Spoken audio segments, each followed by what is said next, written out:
یا ارحم الراحمین۔ بسم اللہ الرحمن الرحیم۔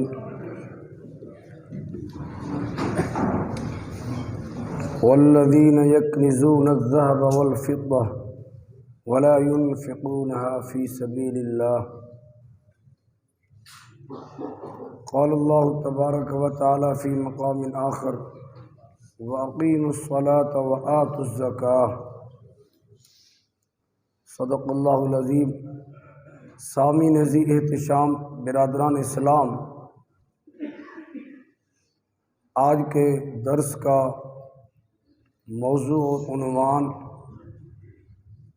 زکوٰۃ کی اہمیت، فضیلت، کیونکہ نبی علیہ الصلاۃ والتسلیم کا فرمان علی شان ہے، بنی الاسلام علی خمس، شہادت اللہ الہ الا اللہ وان محمد الرسول اللہ واقام الصلاۃ وایتاء الزکاۃ وصوم رمضان والحج البیت من استطاع الیہ سبیلا۔ اسلام کی بنیادی ارکان 5 ہیں۔ ایمان، یعنی اس کی گواہی دینا کہ اللہ ایک ہے، اس کے سوا کوئی بھی معبود نہیں، وہی معبود برحق ہے، وہ وحدہ لا شریک ہے، اور گواہی دینا اس بات کی کہ حضرت محمد صلی اللہ علیہ وسلم اللہ کے آخری نبی ہیں، سچے نبی ہیں۔ یہ ایمان ہے۔ اور دوسرا رکن فرمایا نماز، اقام الصلاۃ، نماز قائم کرنا۔ تیسرا زکوٰۃ ادا کرنا۔ تو چونکہ نماز کی فضیلت اور جماعت کی فضیلت، پھر ترک جماعت کی وعید اور ترک نماز کی وعید پر گزشتہ ہمارے دروس وہ ہو چکے ہیں۔ آج یہ دوسرا رکن اسلام کا، وہ جو زکوٰۃ ہے، اس کے متعلق بات ہو رہی ہے۔ قرآن مجید برہان رشید میں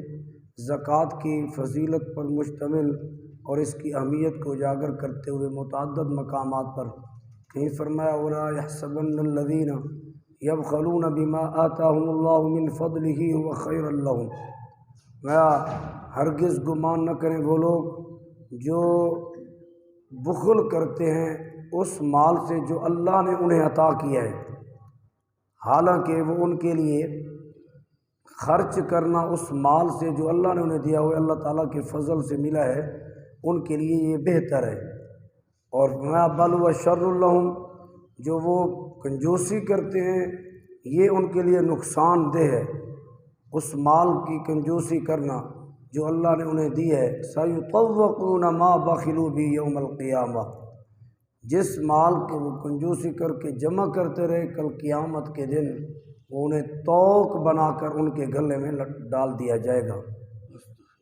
وَلِلَّهِ مِيرَاثُ السَّمَاوَاتِ وَالْأَرْضِ، زمین و آسمانوں کے خزانوں کی بادشاہی، مالکیت اللہ رب العزت کے لیے ہے،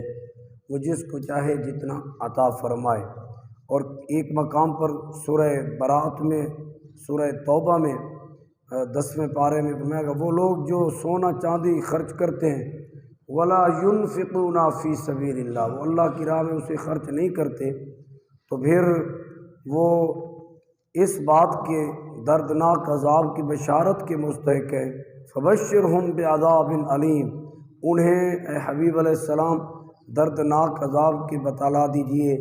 یوم یحمى علیہا فی نار جہنم، کہ وہ قیامت کے دن جہنم کی آگ میں وہ مال گرم کر کے اس مال کے ذریعے کبھی تو فتقوا بہا جباہہم وجنوبہم وظہورہم، ان کے پیشانیوں کو داغا جائے گا،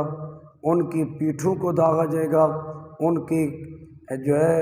بغلوں کو داغا جائے گا، اور کہا جائے گا ھذا ما کنزتم، یہ وہ تمہارا خزانہ ہے جو تم جمع کرتے رہے، جس کے جمع کرتے ہوئے تم حرام اس کو بھی نہیں دیکھتے تھے، تم غلط طریقے کو بھی نہیں چھوڑتے تھے، جس کو جمع کرتے ہوئے نماز ترک کر دیتے تھے، احکامات الہیہ سے روگردانی کی، یہ وہی ہے جو تم اپنے دانوں کے لیے جمع کرتے رہے۔ فذوقوا ما کنتم تکنزون، چکھو تم اس کا عذاب جو تم جمع کرتے رہے۔ تو متعدد مقامات پر اس کے بارے میں یہ قرآن مجید برہان رشید کے اندر احکامات آئے۔ تو حدیث مبارکہ میں بھی متعدد مقامات پر حضور علیہ السلام نے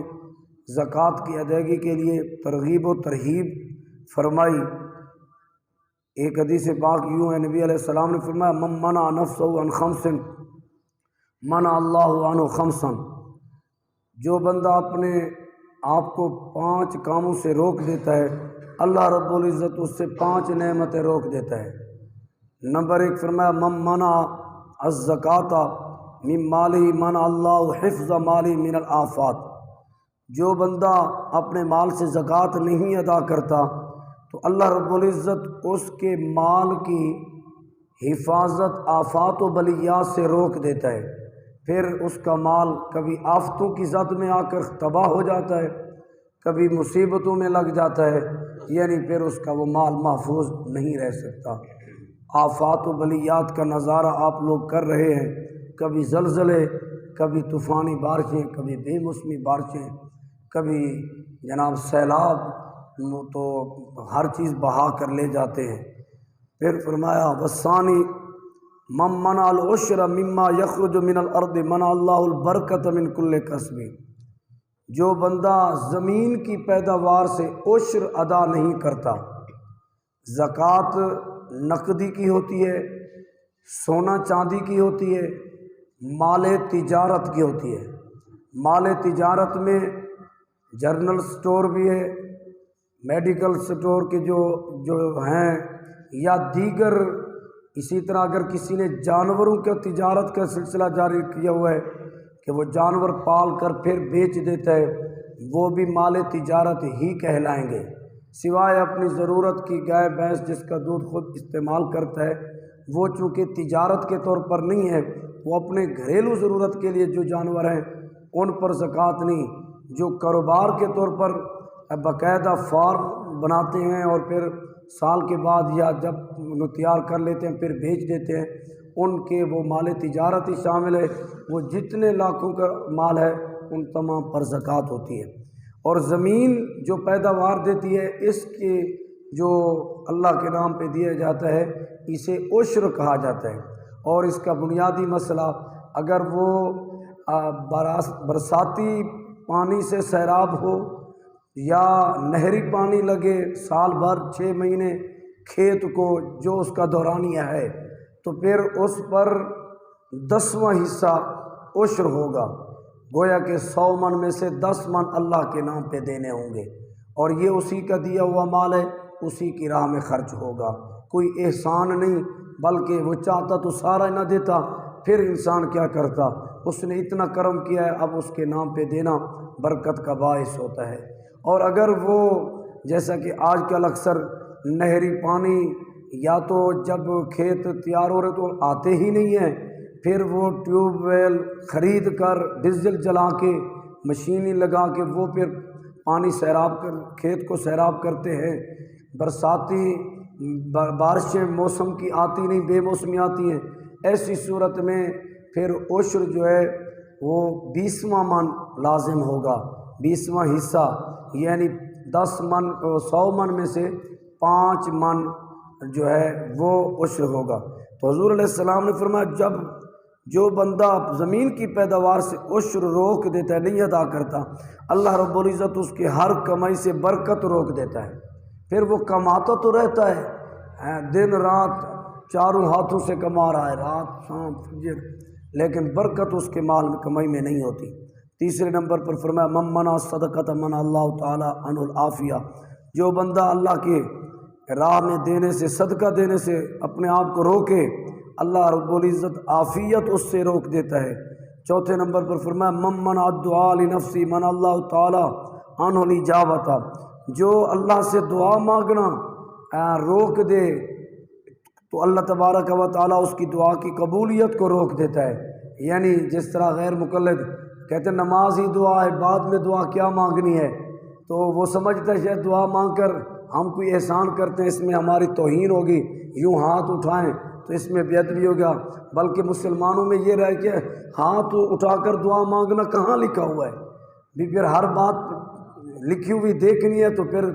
درس نظامی علماء کرا رہے ہیں تو سلسلہ جاری ہے، 8-10 سال پڑھو پھر آپ کو بھی پتہ چل جائے کہ حدیثوں میں کہاں شاید کوئی ایسی دعا ہو کہ حضور علیہ السلام نے دعا مانگی ہو اور ہاتھ اٹھائے نہ ہوں، ورنہ حضور تو جب بیابان میں بھی ہوتے تھے تو تب بھی جب دعا کرتے تو صحابہ کرام علیہ رضوان کہتے ہیں حضور اتنا ہاتھ بلند کرتے کہ آپ کی بغل کی چمک اور سفیدی ہم نظارہ کرتے تھے۔ تو چونکہ عام انسانوں کی بغل میں اور کیفیت ہوتی ہے، سمیل بھی آتی ہے اور کچھ، لیکن امام الانبیاء علیہ السلام کی بات ہو رہی ہے، حضور علیہ الصلوۃ والتسلیم کے جسم منور تھا تو صحابہ کرام علیہم رضوان کہتے ہیں حضور کی بغل مبارک سے چمک سفیدی ہم دیکھتے تھے، خوشبو کے حلے اٹھتے تھے۔ تو یہ ہاتھ اٹھا کر دعا مانگنے کی بخاری شریف کے اندر بھی حدیث پاک موجود ہے، متعدد مقامات پر حضور کا یہ طریقہ رہا۔ تو فرمایا جو اللہ سے دعا نہیں مانگتا پھر اللہ تعالیٰ کی بارگاہ میں کبھی اسے مشکل پڑ جائے تو دعا مانگے، اللہ اس کی دعا قبول نہیں کرتا۔ 5ویں نمبر پر فرمایا من منع الحضور مال جماعت منع اللہ عنہ کمال الایمان، جو بندہ جماعت میں نماز ادا کرنے سے اپنے آپ کو روکتا ہے، کہتا ہے اکیلے پڑھ لوں گا، کیا اکیلے جماعت نماز نہیں ہو جاتی مولانا؟ اکیلے تو پڑھ لیتے ہیں، ہو جاتی ہے، ایسی طریقے سے نماز جماعت میں نہیں آتا۔ فرمایا اللہ تعالیٰ کمال ایمان اس سے روک دیتا ہے، وہ ایماندار تو ہوتا ہے لیکن کامل ایمان اس کو نصیب نہیں ہوتا۔ اللہ رب العزت نیکی کے کام کی توفیق عطا فرمائے۔ ایک اور حدیث پاک ہے، حضور نبی علیہ السلام نے فرمایا حصنوا اموالکم بالزکوۃ وداووا مرضاکم بالصدقہ،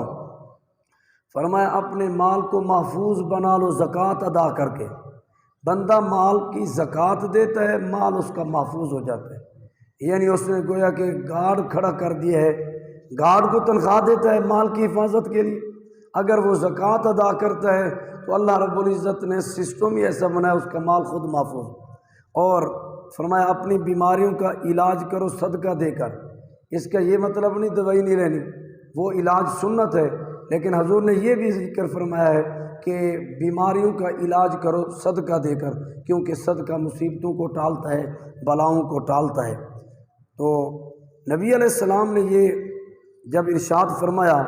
تو خواجہ حسن بصری سے روایت ہے کہ وہ کہا کرتے تھے، امام الانبیاء علیہ السلام جب یہ حدیث پاک صحابہ کرام علیہ رضوان کو بیان کر رہے تھے تو قریب سے گزرا ہوا ایک عیسائی شخص گزر رہا تھا، نصرانی، اس نے فسامع ھذا الحدیث، حضور علیہ السلام کا یہ فرمان سن لیا کہ حضور فرما رہے ہیں اپنے مال کو محفوظ بنا لو زکوٰۃ دے کر۔ وہ سن کر جب گیا تو تاجر تھا، بڑا اس کے پاس مال تھا، ہر وقت اسے فکر لائق ہوتی ہوگی، اس نے یہ نسخہ سن لیا حضور علیہ السلام سے، تو حضور کو مانتا نہیں تھا، تو کہنے لگا کہ اگر واقعی یہ بات سچی ہے تو پھر یہ امام الانبیاء علیہ السلام کے بارے میں کہنے لگا پھر یہ بھی سچے ہوں گے۔ اس نے گھر جا کر اپنے مال کی زکوٰۃ نکالی، حساب لگا کے زکوٰۃ دے دی۔ زکوٰۃ دینے کے بعد قافلے تجارت کے لیے دور دراز جاتے تھے، بصرہ میں، شام میں، اس نے قافلہ جب روانہ ہو رہے تھے تو اپنا مال بھی ایک آدمی کی ڈیوٹی لگا کر خود نہیں گیا، کہا تیرے سپرد کرتا ہوں، میرا مال بھی لیتے جاؤ، تجارت کر کے لے آنا۔ در حقیقت وہ آزمائش کے ارادے سے یہ سب کچھ کر رہا تھا، اس کی نیت اور ارادہ یہ تھا کہ میں نے یہ سنا ہے ان کی زبان سے کہ زکوٰۃ دو تو مال محفوظ ہو جاتا ہے، اب میں بطور نگرانی 7 دوست کو بھیج رہا ہوں، بس میرے مال کی حفاظت یہی ہے۔ اب وہ میں اگر تو میرا مال صحیح سلامت واپس آ گیا تو میں سمجھوں گا یہ فرمان بھی سچا، کہنے والا بھی سچا، ورنہ اس نے کہا اگر میرا مال محفوظ نہ ہوا معاذ اللہ، اس نے اپنی نیت کا بھی اس میں روایت میں ہے موجود، اس نے کہا میں معاذ اللہ حضور علیہ السلام کو تلوار لوں گا اور شہید کر دوں گا، یہ اس نے جملے بولے۔ قافلہ روانہ کر دیا، بندہ ساتھ جو جا رہا تھا اس کے ساتھ بھیج دیا۔ پھر اسے 1-2 دن بعد، چونکہ یہ بائی روڈ تو یہ سسٹم تو تھے نہیں، عام راستے تھے، وہ بیابان اور جنگلوں میں گزر کر قافلے کے قافلے گزرتے تھے، اسے بھی اسی راستے سے کہیں کام جانا ہوا تو اتفاقاً ایک مقام پر جب وہ گزر رہا تھا تو دیکھا تو ایک خط پڑا ہے۔ اس نے اس کو اٹھایا اور اس کے اندر لکھا ہوا تھا کہ یہ جو کل پرسوں 2-4 دن پہلے قافلے تجارت کے روانہ ہوئے، ان پر نہ ڈاکو پڑ گئے، انہوں نے مال سارا لوٹ لیا، ان کے لباس بھی سب کچھ انہوں نے چھین لیا۔ اس نے پڑھا، اس نے چونکہ بھیجا ہی اس لیے تھا کہ مال محفوظ نہ ہوا تو میں تو اپنا کام کروں گا، اس نے سوچ لیا کہ میں گھر جا کر تلوار لوں گا، اور یہ بات تو سچی نہ ہوئی۔ بہرحال پہلے جس کام کو آیا ہوں یہ میں سمیٹتا جاؤں، آگے بڑھا تو ایک اور رکا پڑا تھا۔ اس نے اس کو کھولا تو دیکھا جس کے سپرد اس نے اپنا مال کیا تھا یہ خط اسی کی جانب سے لکھا ہوا ہے، اور اس میں لکھا ہوا ہے کہ تو ولا تحزن ولا تحتم، نہ کسی پر تہمت نہ لگا نہ غمگین ہو، کیوں؟ اس لیے کہ تیرا سارے کا سارا مال محفوظ ہے۔ ہوا یہ جب قافلے پہ وہ لوٹنے والے پڑے، میں اس وقت اپنے مال اور تیرے مال کے ساتھ بالکل قافلے سے بچھڑا ہوا تھا اور پیچھے تھا، انہوں نے سارا قافلہ لوٹا اور وہ چلے گئے، میں جب بعد میں پیچھے سے آ کر قافلے والوں کو ملا تو میرا مال یوں محفوظ، تیرا مال بھی محفوظ۔ اس نے فوراً، پہلے تو اور سوچے بیٹھا تھا، فوراً پھر سیدھا بارگاہ رسالت مآب میں حاضر ہوا، عرض کی یا رسول اللہ صلی اللہ علیہ وسلم، چونکہ خبر سچی ہے تو یہ نبی بھی برحق ہیں،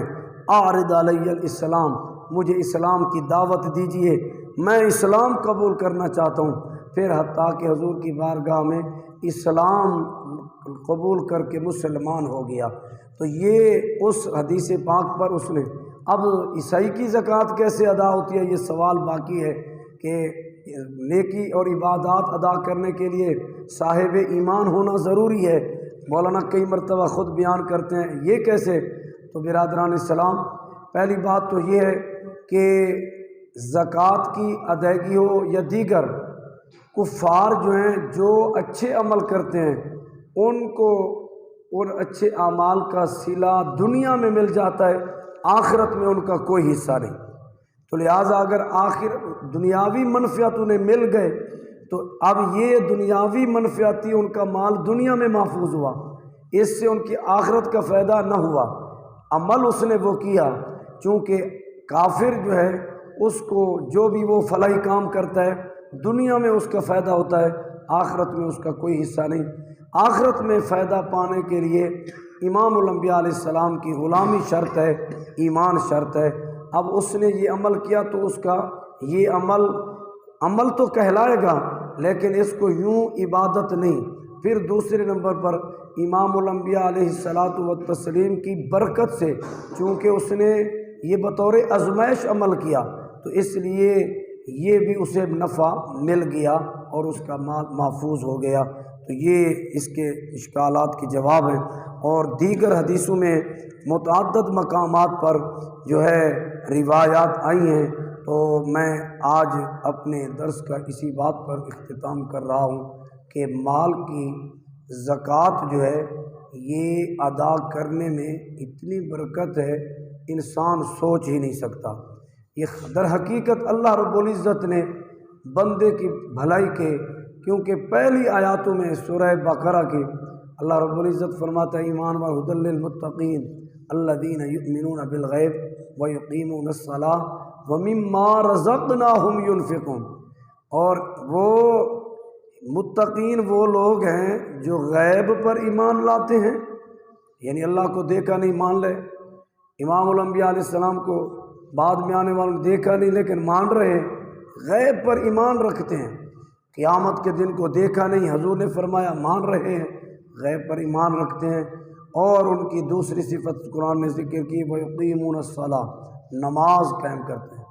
اور وَمِمَّا رَزَقْنَاهُمْ يُنْفِقُونَ، تیسری صفت بیان کی کہ وہ اس میں سے خرچ کرتے ہیں جو ہم نے انہیں دیا۔ یہ جو نسبت اللہ نے اپنی طرف کی، ہم نے جو دیا اس سے خرچ کرتے ہیں، تو دیا ہوا بھی اسی کا اور اسی کے راہ میں۔ اور اس میں ایک نقطہ ضرور یاد رکھنا چاہیے، حکم ہوتا ہے اللہ کی راہ میں خرچ کرنے کا۔ آج کچھ لوگ زکوٰۃ کے فنڈ باقاعدہ ایسے اداروں فلاحی میں جمع کرواتے ہیں تاکہ پھر ان کے اپنی سیاسی مفاد، ان کے ذمہ داران سے تعلقات مراسم اچھے رہیں۔ انہیں پتہ ہو کہ میرے ادارے کو یہ فنڈ دینے والا ہے، لہٰذا اس کا مجھے قرب نصیب ہو جائے۔ تو یہ فی سبیل اللہ نہیں ہے، کیونکہ جہاں اپنی ذات کا مفاد کسی بھی نقطۂ نظر سے منسلک ہو جائے گا وہ فی سبیل اللہ نہیں ہوگا۔ جی فلاں ادارے کو دے دیا، جی فلاں خانم کو دے دیا، فلاں کو دے دیا، فلاں کو دے دیا، اور پھر باقاعدہ اوپر تک بات جاتی ہے کہ اس نے کتنا فنڈ دیا ہے۔ جس نے جتنا زیادہ فنڈ جمع کر کے دیا ہو اس کو پھر اپنے قرب و جوار میں بٹھایا جاتا ہے، پروٹوکول ملتے ہیں۔ تو یہ چونکہ کئی لوگ ایسے ادارے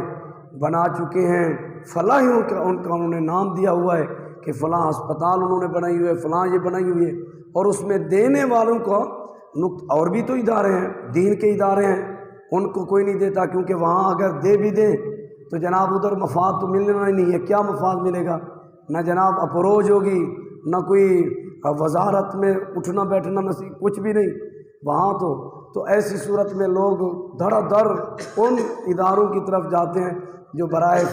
نام فلاحی ہیں اور ان سے ان کی اپنی ذات کا مفاد بھی ہے۔ تو یہ فی سبیل اللہ نہیں۔ فی سبیل اللہ اگر کہیں رہ جاتا ہے تو وہ غریب مساکین یا وہ دین کے ادارے ہی رہ جاتے ہیں جن میں انسان دیتا ہے جس میں اس کا اپنا کوئی مفاد نہیں ہے، خالصتاً اللہ کی راہ ہے۔ اس سے دین کی فلاح بھی ہے اور انسانیت کی بھی فلاح ہے۔ اللہ رب العزت نبی علیہ الصلوۃ والتسلیم کے صدقے ہم سب کی مغفرت فرمائے۔